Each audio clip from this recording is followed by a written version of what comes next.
Shalom, Mungu akubariki sana mahali popote unakonitazama. This is the Prophet Justin. Niko hapa tena siku ya leo. Ninataka nikufundishe jinsi mbingu ilivyo, lakini pia ninatamani nikufundishe jinsi jehanamu ya moto ilivyo.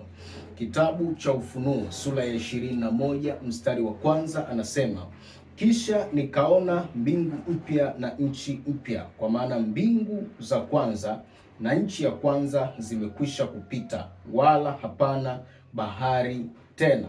Kwenda mstari wa 5 anasema, na yeye aketie juu ya kile kiti cha enzi akasema, tazama na yafanya yote kuwa mapya. Akaniambia, andika ya kwamba maneno haya ni amini na kweli.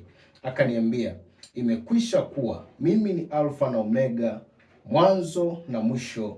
Mimi nitampa yeye mwenye kiu ya chemchemi ya maji ya uzima bure.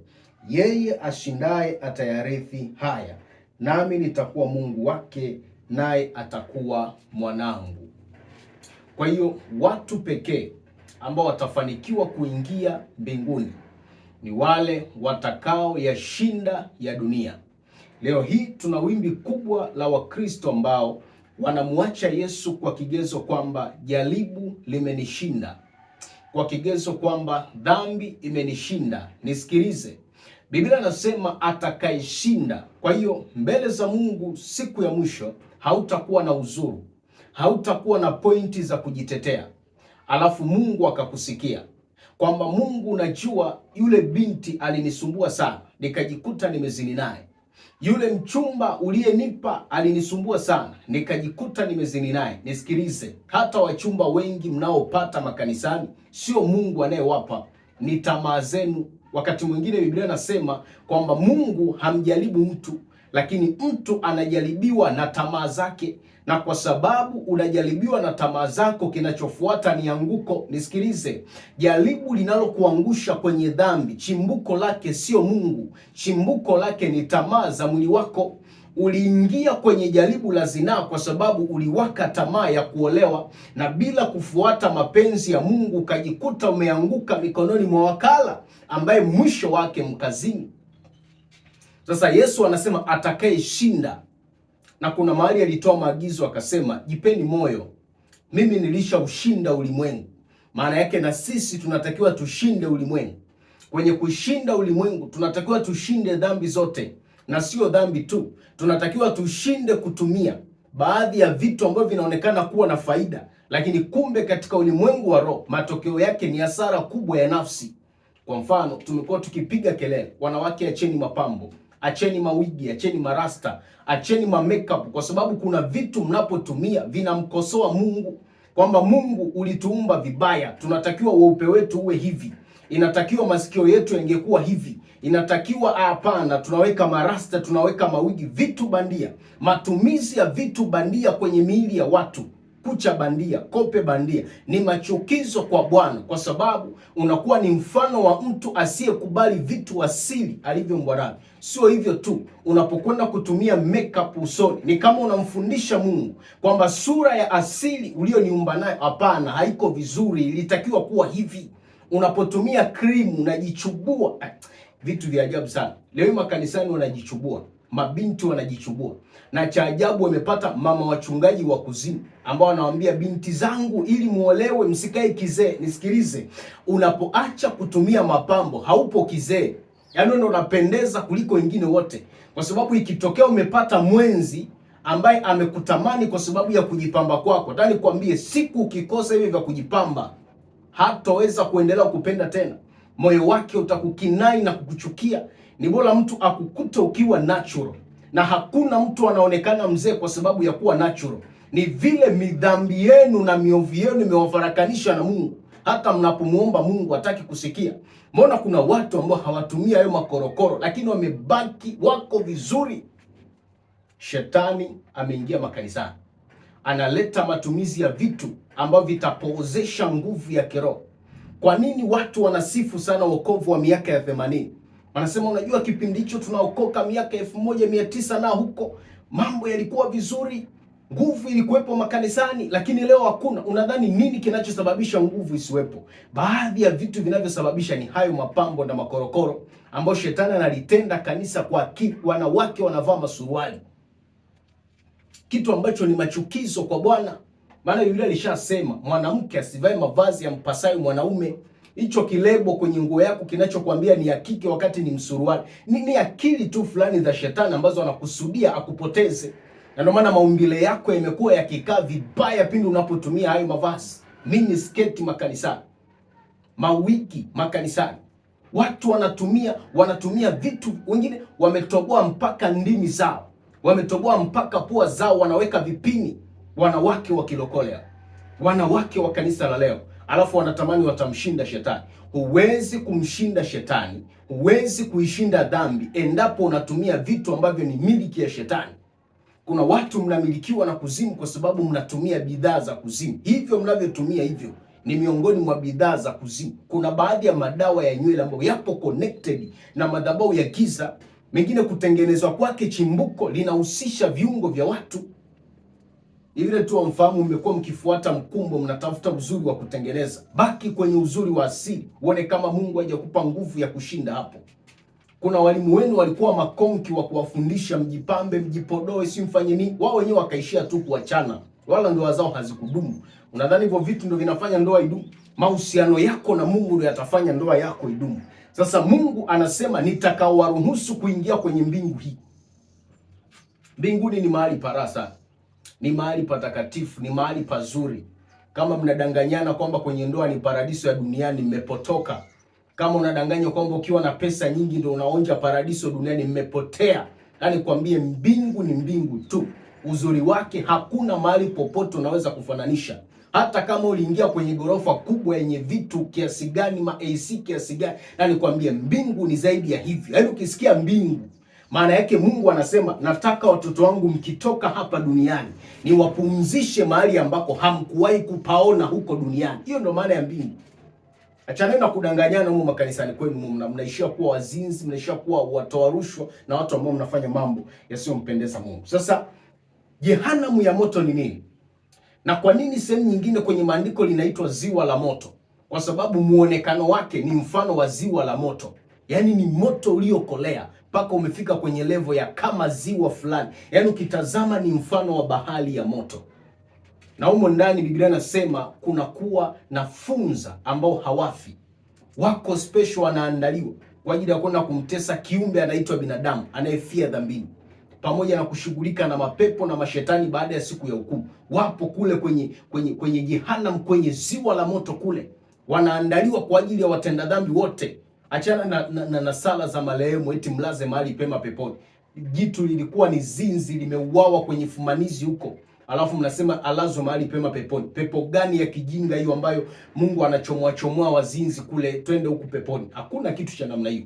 Nachotaka nikufundishe ni kwamba sekunde moja unapokata roho, sekunde moja unakuwa umeshafika panapostahili. Wao huku wanaweka mwili mochwari karibia wiki nzima, alafu wanakuja kuutoa eti wanausalia.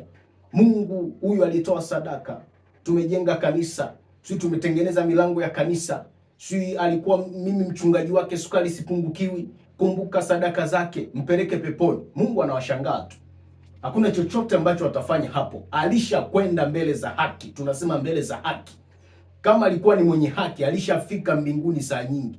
Kama alikuwa ni mtenda dhambi, tayari yupo kuzimu kule, Tartarus, kwenye vyumba vya mateso kule.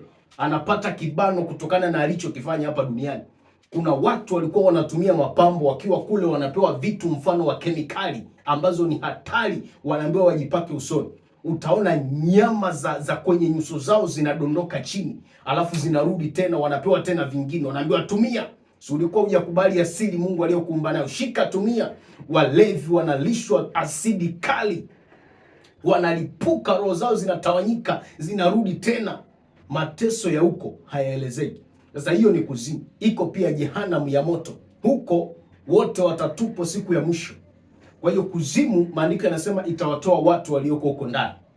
Bahari itawatoa watu, mauti itawatoa watu, alafu wote watachukuliwa na shetani mwenyewe na mapepo wake wote, watatupwa kwenye ziwa la moto. Sasa huko moto wa ziwa la moto huko ni hatari.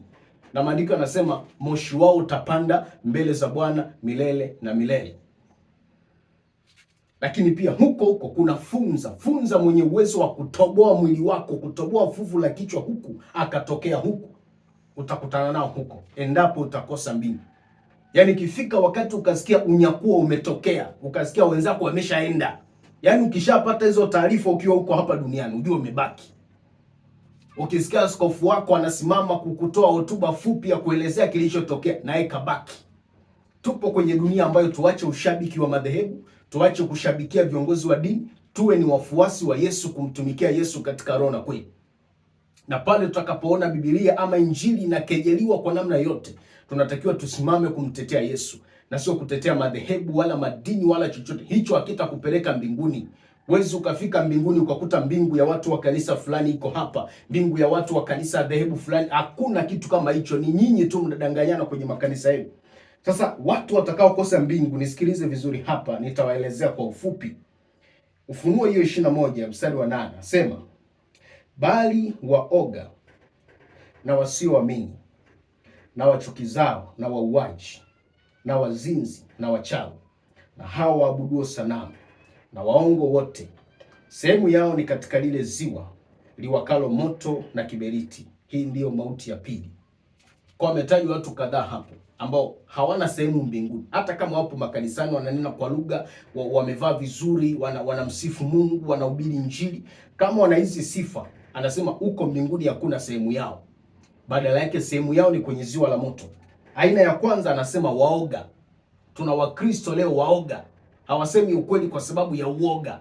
Anaogopa kukemea dhambi. Uoga umemjaa. Ndio nikimkemea fulani hapa, mchungaji ananivaa. Roho ya uoga ile. Biblia nasema unapokuwa muoga, unapositasita, kuna mahali ukisoma nasema kwa maana Mungu hakutupa roho ya uoga. Unapokuwa muoga ni tabia ya shetani. Kwa hiyo hutaweza kuwa na sehemu kwenye ufalme wa Mungu. Kwa miongoni mwa vitu vya kukataa kwenye maisha yako unayenitazama, kataa kuwa muoga. Panapotakiwa kusimamia haki, simamia haki. Panapotakiwa kukemea, kemea. Kuzungumza ukweli, zungumza. Kuna paka wachungaji waoga. Yaani mchungaji anaogopa washirika wake. Anajua hapa nikipiga hapa sadaka tena hakuna. Nikipiga hapa kanisa linasambaratika. Na wanafundishwa hivyo wakati mwingine. Wanapotoshwa kwamba ili hudumu na watu wengi. Yaani usiwe mkali sana. Usiwe mtu wa straight sana. Kwa maana yake ufumbie macho maovu. Unakuwa muoga. Sehemu yako ni kwenye ziwa la moto. Lakini pia na wasioamini. Tuna kundi la watu ambao hawaamini. Kwanza haamini utendaji wa Mungu kwenye maisha yake. 2, hana imani hata na anachokifanya. Watu wenye kusitasita. Biblia inasema mtu anayesitasita kiimani ni kama merikebu inayochukuliwa na upepo. Yaani hiyo inapelekwa popote unakotaka upepo. Na anasema mtu kama huyo asitarajie kupokea majibu kutoka kwa Bwana. Watu wasioamini. Hawaamini utendaji wa Mungu. Hawaamini kwamba wakiomba watajibiwa. Yaani tendo lolote ambalo halitokani na imani linalokuwa ni mfano wa kutokuamini, sehemu yako ni kwenye ziwa la moto. Lakini pia anasema na wachukizao. Kuna watu wanafanya machukizo. Kwa mfano nyinyi mnaotumia mapambo ni machukizo kwa Bwana. Yule anasema Mungu amemuumba mwanadamu akiwa mnyofu, lakini yeye amebuni mavumbuzi mengi. Watu wanabuni mavumbuzi. Unapotumia mapambo ni machukizo kwa Bwana kwa sababu unamkosoa Mungu. Kwamba Mungu hapa, kwa nini usingeniumba na vitu fulani vinaning'inia kwenye masikio yangu? Pambo pekee kwenye maisha ya mtu aliyeokoka, Biblia inasema ni mavazi ya kujistiri. Kwa hiyo yanayozidi hayo yanatoka kwa yule mwovu. Maana hata Mungu alipomtoa Adam na Hawa kwenye bustani ya Eden, aliwatengenezea mavazi ya ngozi za wanyama. Hicho tu ndo Mungu anatamani kuona kwa mtu. Vaa mavazi ya kujistiri, weka mwili wako vizuri, umemaliza. Hayo makorokoro mengine hayo ni machukizo kwa Bwana. Na wauaji. Kuna watu wanafanya mauaji, wanatoa mimba, wapo kanisani, wanatoa ujauzito, alafu wanaficha hiyo dhambi, kakaa tu kimya. Naenda kuabudu kama kawaida. Wanashauriana wote ni walokole, tutoe mimba. Mnafanya mauaji. Lakini sio hivyo tu. Maandiko yakasema hata anayemchukia ndugu yake ni muuaji. Kwa unaweza usiue kwa kumwaga damu, ila ukimchukia tu mwenzako, Biblia pia inakuita muuaji. Na wazinzi. Kuna watu leo anazini kanisani, anajitubisha, anazini tena, anajitubisha. Wengine binti na kijana wanazini, wakisha zini Anaanza kijana anamuongoza binti sala ya toba, akishamaliza binti anamuongoza kijana sala ya toba. Upumbavu na ushetani mkubwa kwenye makanisa. Wazinzi wote sehemu yao ni kwenye ziwa la moto. Sasa dhambi hizi ninazotaja hapa, ukijiona ni miongoni mwa hao watu wanaofanya haya, tubu haraka, acha, kimbilia kwa Yesu. Ukiendelea kudumu kwenye uzinzi, alafu wewe ndo praise team, wewe ndo muimba kwaya, wewe ndo mhubiri, unazini huko, huna sehemu yako katika ufalme wa Mungu. Na hata hicho unachokifanya hakina thawabu.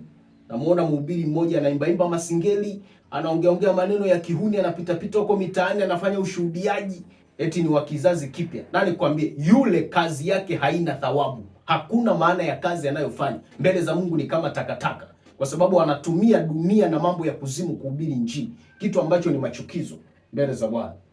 Na wachawi. Kwa hiyo ukuwa mchawi sio mpaka upae na ungo tu. Ukisoma habari za Sauli na Samueli, Samueli anamwambia Sauli, kwa sababu kuasi ni kama dhambi ya uchawi. Yaani unapomwasi Mungu kwa namna yoyote, umeliasi neno, ni kama dhambi ya uchawi, ni kama vinyago. Na hao waabuduo sanamu, kuna watu mnaabudu masanamu makanisani. Eti si sanamu la nani, sanamu la nani. Mnaacha. Sehemu yenu ni kwenye ziwa la moto msipoacha. Maandiko yamekataza kuabudu masanamu. Nyie mnaabudu. Andiko gani linawasupport kwenye Biblia muabudu masanamu? Acha mara moja, kwa sababu ni machukizo mbele za Bwana. Na Mungu anasema sehemu yenu ni kwenye ziwa la moto. Na waongo wote, uko uongo wa kudanganya kwa maneno, na uko uongo wa maisha. Yaani unafeki maisha ambayo sio ya kwako, unafeki. Uongo wa kila aina. Sehemu yenu ni kwenye ziwa la moto. Sehemu yao ni katika lile ziwa liwakalo moto na kiberiti. Hii ndiyo mauti ya pili. So mbingu iko hivyo na jehanamu ya moto iko hivyo. Mbingu ni kwa ajili ya watakatifu, na wanaokwenda mbinguni sio wale wanaoombewa sala za marehemu kwamba walaze mahali pema peponi, hata kama ungefanya wema vipi. Wanaokwenda mbinguni ni watu waliojikana, watakatifu, walikubali kuyafua mavazi yao katika damu ya mwana kondoo. Hao tu ndio watakaofanikiwa kuurithi uzima wa milele, kuurithi ufalme wa Mungu. Lakini kinyume na hapo hakuna tena namna. Dhambi yoyote, kuna mtu anasema kwa sababu nimefanya mema kwa wakati mwingi, kosa moja tu likiniua sitakwenda jehanamu ya moto. Ndani kuambie huo ni uongo kama uongo mwingine. Dhambi moja inakukosesha kwa Mungu na unakwenda kuzimu ukifa na hiyo dhambi. Maana maandiko yamesema kwamba chachu kidogo linachachua donge zima. Kwa hiyo jihadhari na dhambi, ogopa sana dhambi, mpende sana Yesu, ishi maisha matakatifu, jitakase kila leo upate kuurithi uzima wa milele. This is Prophet Justin. Shalom.